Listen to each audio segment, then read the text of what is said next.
আমাদের বাড়িতে আমি আর আমার স্ত্রী, স্ত্রীর ছোট বোন মানে আমার শালী আর আমার শাশুড়ি এই চারজন থাকি। শুরুতে সবকিছু ছিল স্বাভাবিক। আমি ভেবেছিলাম এই বাড়িতে জীবন শান্তভাবেই কাটবে, কিন্তু ধীরে ধীরে বুঝতে পারলাম এই বাড়ির পরিবেশে শুধু হাসি আর গল্প নয়, আরও কিছু আছে যা আমাকে অদ্ভুতভাবে টেনে নিচ্ছে। আমার স্ত্রী খুব ব্যস্ত থাকে, সারাদিন অফিসের কাজ আর বাড়ির দায়িত্বে ডুবেকে। আমি প্রায় বিকেলে একা বসে থাকি, তখন শালী এসে পাশে বসে গল্প শুরু করে। তার চোখে একরকম দুষ্টু হাসি থাকে, যেটা আমার মনকে অজান্তেই আনন্দ দেয়। একদিন বিকেলে বৃষ্টি হচ্ছিল, আমি বারান্দায় বসে চা খাচ্ছিলাম। শালী এসে বলল, দুলাভাই, একা একা বৃষ্টি দেখছেন? আমি হেসে বললাম, তুমি এলে ভালো লাগলো। সে চা হাতে নিল আর আমার পাশের চেয়ারে বসল। বৃষ্টির ফোঁটা বাতাসে ভেসে এসে আমাদের গায়ে পড়ছিল। হঠাৎ ওর হাত আমার হাতে ছুঁয়ে গেল। আমরা দুজনেই চুপ হয়ে গেলাম। সেই ছোঁয়া যেন কিছু বলে দিল। আমার ভেতরে অদ্ভুত এক অনুভূতি কাজ করছিল। ঠিক তখন শাশুড়ি রান্নাঘর থেকে ডাকলেন, বললেন, আজ দুপুরে শুধু আমরা দুজন একসাথে খাব। আমি অবাক হলেও রাজি হলাম। খাওয়ার সময় তিনি বললেন, তুমি আমার ছেলের মতো, কিন্তু কখনো কখনো মনে হয় তুমি আমার আরও কাছের কেউ। তার চোখে গভীর কিছু ছিল, যেটা আমাকে মুহূর্তের জন্য থামিয়ে দিল। পরদিন রাতে আমার স্ত্রী অফিস থেকে ফিরল, খুব ক্লান্ত হয়ে। তবু শোবার আগে এসে আমার পাশে বসল, আমার হাত ধরে বলল, তুমি জানো না তুমি আমার কাছে কতটা গুরুত্বপূর্ণ। তার চোখে তখন এক ধরনের মায়া আর ভরসা ছিল। আমি ওকে কাছে টেনে নিলাম, তার মাথায় হাত বুলিয়ে দিলাম। সে আমার বুকে মুখ লুকিয়ে থাকল কিছুক্ষণ, তারপর খুব আলতো করে আমার গালে কিস করল। এর পরের কয়েকদিন আমি বুঝতে পারলাম এই তিনজন নারী আলাদা আলাদাভাবে আমার কাছে টেনে নিচ্ছে। শালী তার হাসি আর চঞ্চলতায়, শাশুড়ি তার যত্ন আর গভীর দৃষ্টিতে, আর স্ত্রী তার মায়া আর ভরসায়। একদিন সন্ধ্যায় আমরা সবাই বসেছিলামও। স্ত্রী রান্নাঘরে ব্যস্ত, শালী এসে আমার পাশে বসল, হাসতে হাসতে আমার হাত ধরল। হঠাৎ শাশুড়ি পেছন থেকে এসে আমার কাঁধে হাত রাখলেন, বললেন, কি গল্প, এত মজা হচ্ছে। আমরা সবাই হেসে উঠলাম, কিন্তু সেই মুহূর্তে আমি অনুভব করলাম এই তিনটি হাত, তিনটি সম্পর্ক আমাকে ধীরে ধীরে এক অদ্ভুত গোলকধায় টেনে নিচ্ছে। রাতে ঘুমানোর সময় আমার স্ত্রী হঠাৎ, প্রিয় দর্শক, এটা হলো গল্পের প্রথম পার্ট। দ্বিতীয় পার্ট দেখতে চাইলে অবশ্যই ভিডিওতে লাইক দিয়ে চ্যানেলটি সাবস্ক্রাইব করে দাও। সকালে ঘুম ভাঙল শালীর ডাকে। সে বলল, দুলাভাই, নাস্তা খেয়ে নিন। আমি বসার ঘরে এসে দেখি সে একা টেবিলে বসে। আমার দিকে তাকিয়ে মুচকি হাসল। আমি চেয়ারে বসলাম। সে আমার জন্য গরম পরোটা প্লেটে তুলে দিল। তার হাত আমার হাত ছুঁয়ে গেল। আমি তাকিয়ে লইলাম। সে কিছু না বলে শুধু হালকা হাসল। খাওয়া শেষ করে আমি উঠে যাচ্ছিলাম। সে হঠাৎ পেছন থেকে আমার হাত ধরে বলল, আজ বিকেলে বারান্দায় বসে গল্প করব, ঠিক আছে? আমি কিছু না বলে মাথা নাড়লাম, কিন্তু মনে হচ্ছিল বিকেলের অপেক্ষা আরও দীর্ঘ হয়ে যাবে। দুপুরের পর স্ত্রী ঘরে শুয়ে বিশ্রাম নিচ্ছিল। আমি তার পাশে গিয়ে বসলাম। সে চোখ খুলে হাসল, আমার হাত ধরে বলল, তুমি খুব চুপচাপ হয়ে গেছ। আমি হেসে বললাম, ও ক্লান্ত লাগছে। সে ধীরে ধীরে আমার কাঁধে মাথা রাখল, আমাকে জড়িয়ে ধরল, তারপর আমার গালে আলতো কিস দিল। আমি জানি ওর ভালোবাসা সত্যি, তবুও মনে হচ্ছিল আমার চারপাশে আর এক ধরনের অনুভূতি ঘোরপাক খাচ্ছে, যেটা শুধু স্ত্রীর সঙ্গে নয়, শালী আর শাশুড়ির সাথেও জড়িয়ে আছে। বিকেলে আমি বারান্দায় গেলাম। শালী ইতিমধ্যে বসেছিল। বৃষ্টির পর আকাশ পরিষ্কার, হাওয়ায় ঠান্ডা ভাব। সে বলল, দুলাভাই, আজ অনেক সুন্দর লাগছে না? আমি বললাম, হ্যাঁ, তুমি এসেছ বলেই আরও সুন্দর লাগছে। সে হেসে আমার দিকে ঝুঁকে এলো, আমার বাহুতে হাত রাখল। আমি হালকা করে তাকে কাছে টেনে নিলাম। সে আমার কাঁধে মাথা রাখল। আমরা দুজনেই চুপচাপ বসে থাকলাম। তারপর সে ধীরে ধীরে আমার গালে কিস করল। আমার বুকের ভেতর যেন ঢেউ খেলল। ঠিক তখন শাশুড়ি এসে দাঁড়ালেন দরজায়। তিনি কিছু বললেন না, শুধু আমাদের দিকে তাকিয়ে হেসে বললেন, তোমরা গল্প করো, আমি চা নিয়ে আসছি। তার চোখে এমন এক দৃষ্টি ছিল যেটা আমাকে কাঁপিয়ে দিল। চা খাওয়ার সময় শাশুড়ি খুব যত্ন করে আমার কাপটা দিলেন। আমার হাত ধরে বললেন, সাবধানে, গরম। তার স্পর্শে অদ্ভুত এক উষ্ণতা ছিল যেটা আমি ভুলতে পারছিলাম না। রাতের স্ত্রী আমার পাশে এসে বসল, আমাকে জড়িয়ে ধরে বলল, তুমি জানো আমি তোমার ছাড়া থাকতে পারি না। আমি বললাম, আমিও পারি না।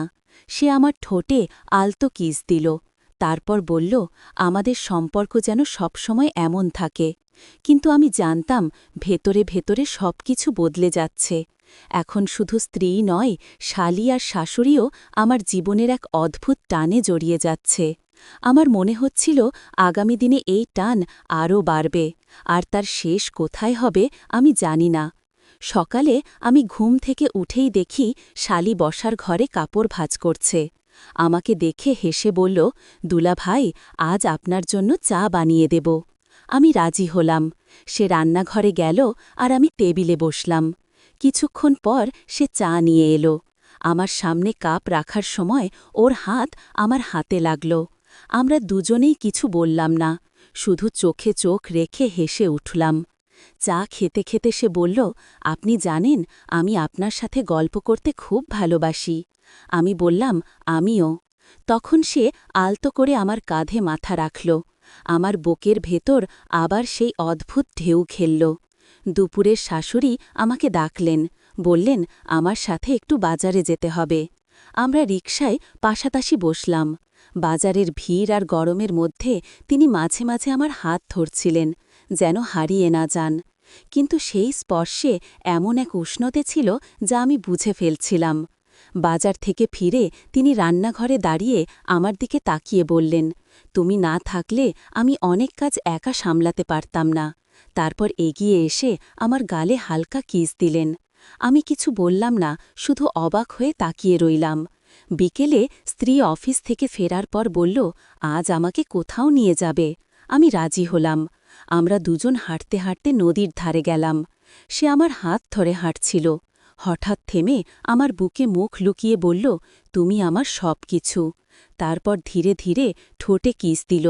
আমার মনে হচ্ছিল আমি এখন এক গোলক ধাঁধার মধ্যে, যেখানে প্রতিটি পথে আলাদা টান আছে। শালী তার হাসি আর দুষ্টুমিতে, শাশুড়ি তার যত্ন আর গভীর দৃষ্টিতে, আর স্ত্রী তার ভালোবাসা আর ভরসায়। 3 দিক থেকেই আমি জড়িয়ে যাচ্ছি। সন্ধ্যায় বারান্দায় বসেছিলাম। হঠাৎ শালী এসে বলল, দুলাভাই, চোখ বন্ধ করুন।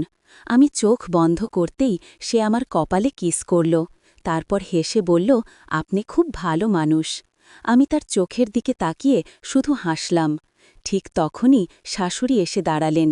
তিনি কিছু না বলে আমাদের দুজনকে দেখে হেসে উঠলেন। তারপর বললেন, চলো সবাই মিলে রাতের খাবার খাব। তার সেই হাসিতে যেন অনেক কিছু লুকিয়েছিল। রাতে স্ত্রী ঘুমোতে যাওয়ার আগে আমাকে পেছন থেকে জড়িয়ে ধরল। তার উষ্ণ শরীর আমার গায়ে লাগছিল। সে ফিসফিস করে বলল, তুমি সবসময় আমার থাকবে, প্রতিশ্রুতি দাও। আমি কিছু বললাম না, শুধু তার কপালে কিস দিলাম।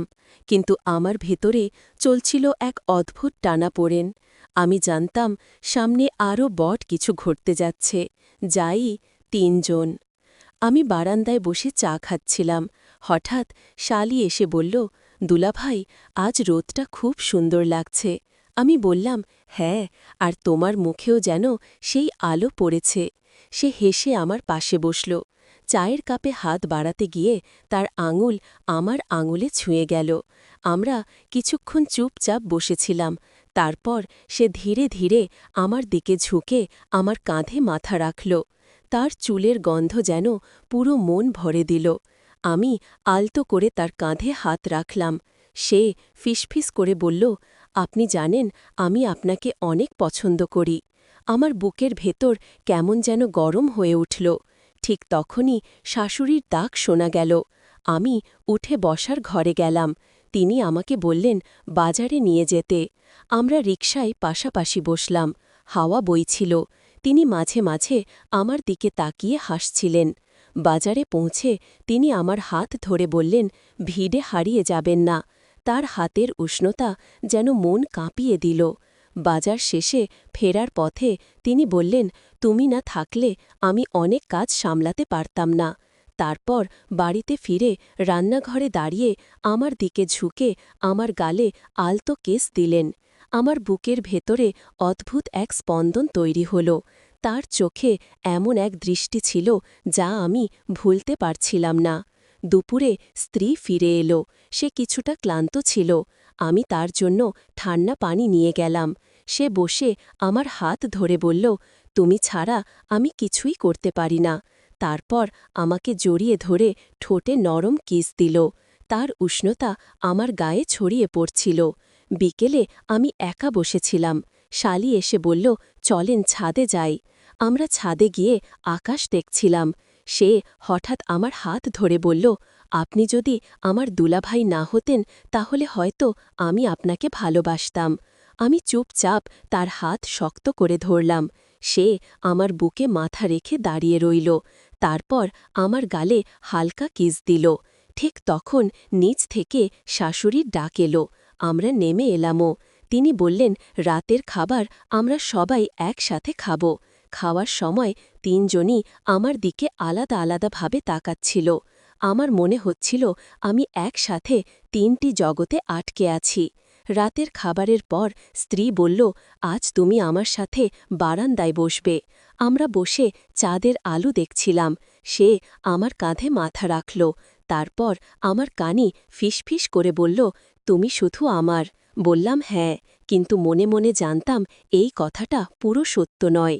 ঘুমানোর আগে শাশুড়ি আমার ঘরে এসে বললেন, তোমার সাথে একটু রাতটা প্রায় ঘুম হয়নি। শাশুড়ির কথাগুলো বারবার মনে হচ্ছিল। তার চোখের সেই গভীরতা আর কপালের কেস আমার ভেতরে অদ্ভুত অনুভূতি তৈরি করছিল। সকালে ঘুম ভাঙল শালির হাসির শব্দে। সে ঘরে ঢুকে বলল, দুলাভাই, আজ আপনাকে নিয়ে কোথাও যাব। আমি অবাক হয়ে বললাম, ও কোথায়? সে শুধু হেসে বলল, চমক থাকবে। আমরা চুপচাপ হাঁটতে হাঁটতে নদীর ধারে চলে গেলাম। হাওয়া বইছিল, পানি চকচক করছিল। সে আমার হাত শক্ত করে ধরল। তারপর হালকা করে আমার কাঁধে মাথা রাখল। আমি বুঝতে পারছিলাম তার শরীরের উষ্ণতা আমার গায়ে ছড়িয়ে পড়ছে। সে ধীরে ধীরে বলল, আপনি জানেন আমি কেন আপনাকে এখানে এনেছি? আমি বললামও না। সে বলল, আপনার সাথে কথা বলতে আর আপনার কাছে থাকতে ভালো লাগে। তারপর আমার গালে নরম কিস দিল। আমার বুকের ভেতর যেন ঢেউ খেলল। আমরা বাড়ি ফিরতেই শাশুড়ি বসার ঘরে বসেছিলেন। আমাকে দেখে বললেন, তুমি আমার সাথে একটু হাঁটতে যাবে? আমি রাজি হলাম। আমরা পাড়ার ভেতর দিয়ে হাঁটছিলাম। তিনি আমার হাত ধরে রাখলেন পুরোটা পথ।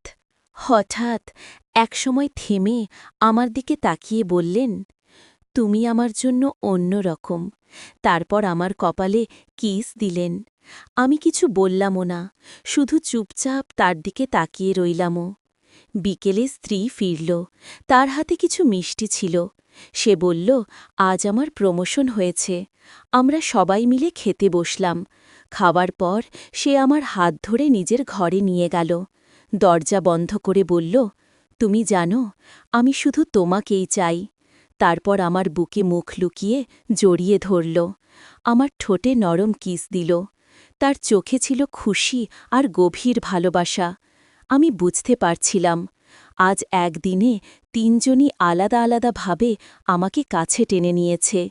তিনজনের স্পর্শ তিন রকম অনুভূতি তৈরি করেছে, কিন্তু প্রতিটাই আমার ভেতরে মিশে গিয়ে এক জটিল টান তৈরি করেছে। রাতে আমি একা বারান্দায় দাঁড়িয়েছিলাম। চাঁদের আলো পড়েছিল চারপাশে।